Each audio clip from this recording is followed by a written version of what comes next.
Magandang umaga sa inyong lahat. Babasahan na natin ang mga Gemini sa unang baraha. Dadaan ka sa pagsubok ng tusok-tusok. Ibig sabihin paulit-ulit na pagsubok na iyong pinagdadaanan sa iyong buhay na halos ikadapa mo na. Sa pangalawang baraha, mga Gemini, itong kamay ay sumisimbolo ng kamay ng ating Panginoong Diyos.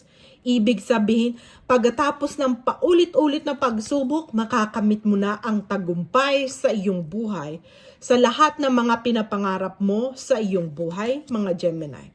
Sa panghuling baraha, kailangan mo lang mag-iwas sa pagsubok ng kaguluhan, hindi pagkakaisa at hindi pagkakaunawaan.